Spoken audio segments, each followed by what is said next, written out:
여호수아 3장 1절로 8절의 말씀을 가지고 하나님이 다 하십니다 라는 제목으로 이 시간 하나님의 은혜를 나누고자 합니다.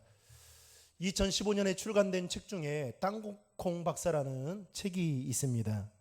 이 책은 남북전쟁 후 피폐하고 혼란스러운 시기에 흑인의 노예로 태어나서 위대한 과학자가 된 조지 워싱턴 카바의 일대기를 다룬 책이라 할 수 있습니다. 이 책에 보면 조지 워싱턴의 카바에 대해서 나오고 있는데, 그가 이 세상에 태어나기 며칠 전에 그의 아버지가 죽게 됩니다. 그리고 그의 어머니는 노예 상인들에게 끌려가고 말게 되죠. 따라서 불행하게도 이 워싱턴 카바는 부모의 얼굴도 모르고 자기가 태어난 해가 언제인지도 모르는 그런 불우한 환경 속에 자라야만 했습니다. 또 몸이 늘 약한 탓에 아팠고, 게다가 흑인이라는 그 이유로 학교에도 가지 못하게 됐죠. 그러던 중 믿음 있는 사람이 그를 양자로 삼아 데려가게 됩니다. 그리고 그 양부모 밑에서 워싱턴 카바는 사랑을 받으면서 무엇보다도 하나님을 알게 되었던 것이죠. 그때부터 카바는 꿈을 가지게 되었고, 또 하나님께서 그럼에도 불구하고 자신의 삶을 주관하고 계신다라는 것을 믿게 되었습니다. 그리고 그는 꿈을 향해 인종차별과 그리고 자신의 건강의 어려움을 극복하고 열심히 공부해서 오하이오 주립대학의 농대를 그것도 졸업하고 농학 박사가 되었습니다. 그 당시 흑인들이 많이 사는 미국의 남부 지방은 모카 농사를 지었는데, 모카를 갉아먹는 벌레들이 많아서 제대로 수확이 되지 못했습니다. 그리고 땅도 황폐한 상태였던 것이죠. 그때 워싱턴 카바는 이 황폐한 땅을 회복시키기 위해서 그 땅에 땅콩을 심어서 많은 이익을 보게 됩니다. 그런데 나중에는 이 과잉 생산으로 인해서 땅콩을 심었던 모든 농가들이 빚더미에 앉게 됩니다. 그러면서 이 상심에 빠진 워싱턴 카바는 그 땅콩 한 주먹을 쥐고 하나님 앞에 지혜를 달라고 기도합니다. 그러자 하나님은 그에게 지혜를 주셨고, 그는 하나님의 지혜를 받아 땅콩 하나로 무려 3,000개가 넘는 제품을 발명하게 되었습니다.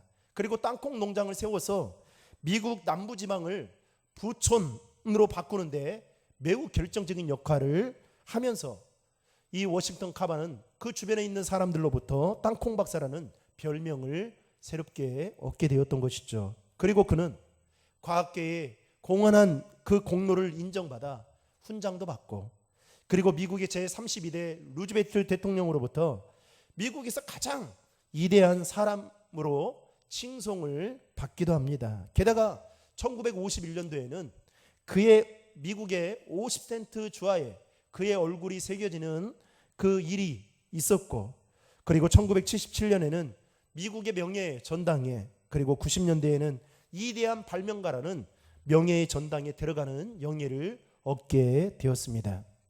그가 그 책에서 이렇게 훌륭한 사람이 될 수 있었던 것은 이 양부모를 통해서 하나님을 알고, 또 하나님 안에서 하나님이 그에게 꿈과 지혜를 주었기 때문에 가능할 수 있었다라고 그는 고백했습니다. 여러분, 오늘 말씀은 이스라엘의 첫 지도자였던 모세가 죽고 난 이후의 사건으로, 여호수아는 하나님이 약속하신 가나안 땅을 향해 이스라엘 백성들을 이끌고 갔습니다. 그런데 가나안 땅에 들어가는 그 과정 가운데 요단강을 건너야만 하는 상황에 직면하게 된 것입니다. 난관 앞에 여호수아는 많은 생각에 잠기게 되었을 것입니다. 여기서 하나님의 약속을 접어야 하는 게 맞는 건지, 아니면 그래도 힘들지만 이 가나안 땅을 바라보며 이스라엘 백성들을 그곳으로 이끌고 가야 되는 건지, 그 기로에 서게 된 것이죠. 그런데 오늘 본문 3절과 6절 말씀을 보면 여호수아는 이스라엘 백성들과 제사장들에게 가자라고 제안을 합니다. 즉, 이렇게 제안할 수 있었던 것은 당시 상황적으로 보면 결코 쉬운 일이 아니었습니다.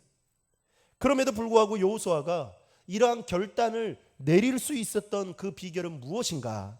오늘 말씀을 통해서 그 비결을 함께 나누고자 합니다. 첫 번째로 여호수아가 결단을 내릴 수 있었던 그 비결은 모든 것이 하나님께 달려 있다라는 것을 깨달았기 때문이었습니다. 당시 모세는 하나님께서 직접 만나 주시고 또 말씀해 주시는 이스라엘의 민족의 첫 번째 지도자였습니다. 게다가 그는 탁월한 리더십의 소유자이기도 했죠. 그랬던 기라성과 같은 그 모세가 죽고 나니까 이스라엘 백성들뿐만 아니라 여호수아까지도 심히 두렵고 불안해했습니다. 특히 여호수아는 그동안 모세의 뒤를 따르면서 이스라엘 백성들이 원망하고 불평하는 것들을 수차례 보았을 것입니다.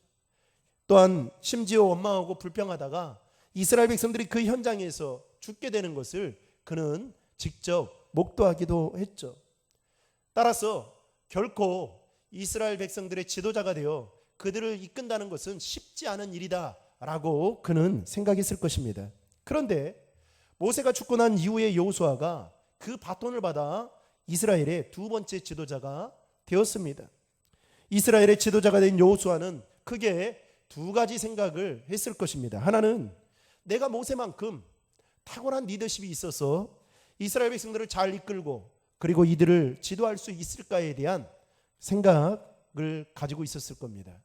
또 하나는 이스라엘 백성들이 그의 리더십을, 여호수아의 리더십을 인정하고 순수하게 여호수아의 말에 순종할지에 대한 걱정과 고민이 있었을 것입니다. 어쨌든 그런 상황 속에서 여호수아 1장 1절에 보면 하나님께서 여호수아에게 먼저 다가와 이렇게 말씀합니다. 여호와의 종 모세가 죽은 후에 여호와께서 모세의 수종자 눈의 아들 여호수아에게 말씀하여 이르시되. 여러분, 대다수 사람들은 자신이 가보지 않는 길과 그 해보지 않는 일에 대해서 기대를 가지면서도 마음 한구석에는 내가 과연 그 일을 잘할 수 있을까라는 이 두려움을 가지고 있습니다. 아마도 여호수아에게도 이 두 마음이 교차했겠죠. 그래서 때론 잠도 잘 이루지 못하고 그 염려와 걱정 때문에 식욕도 떨어지고 의기소침할 때도 있었을 것입니다. 아마도 모세가 죽고 난 이후에 여호수아가 그의 뒤를 이어 지도자가 된다라고 했을 때에 여호수아 역시도 두려움이 컸을 것입니다. 그러나 하나님은 여호수아에게 먼저 다가와 말씀하셨다라는 겁니다.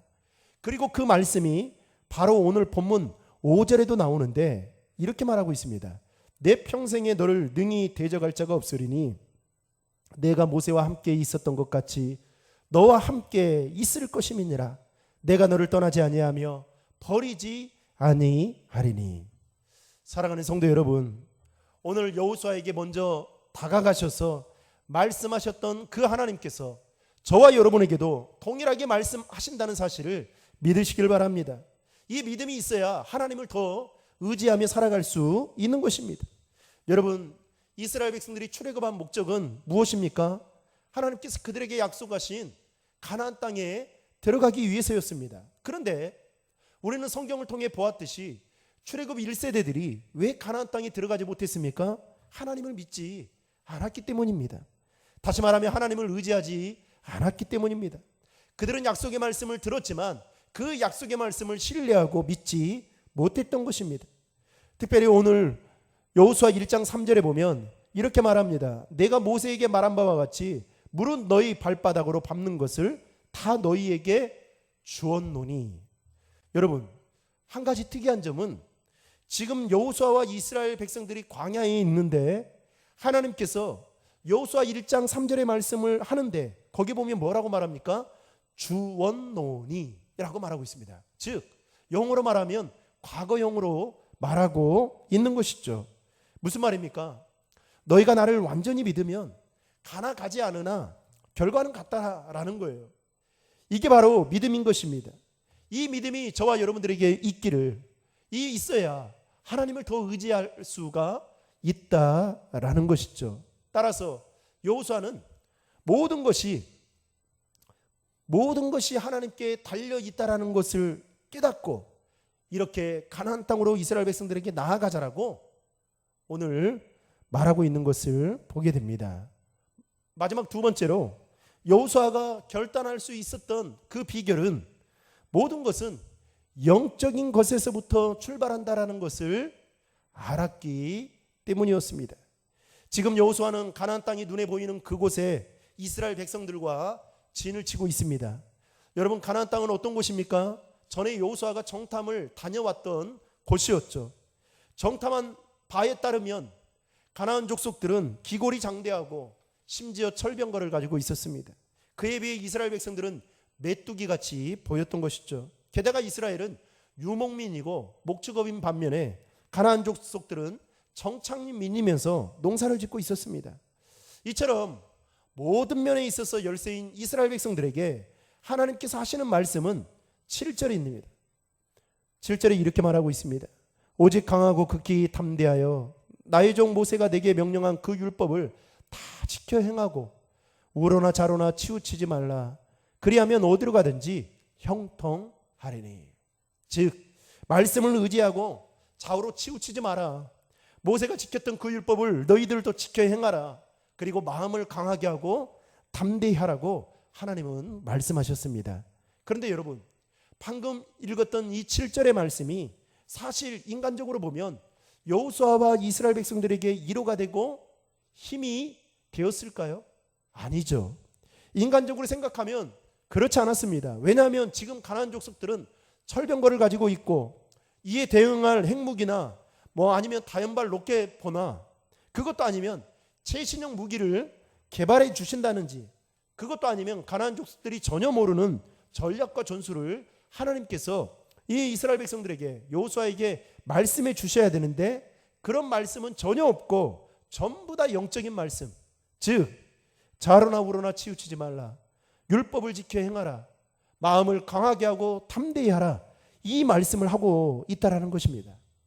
여러분, 우리는 여기서 한 가지 알아야 될 사실이 있습니다. 우리 삶에 일어나는 모든 일들이 여러분 영적인 것에서부터 출발한다라는 사실을 기억해야 됩니다. 따라서 우리는 영적인 거에 관심을 갖고 살아야 된다라는 것이죠.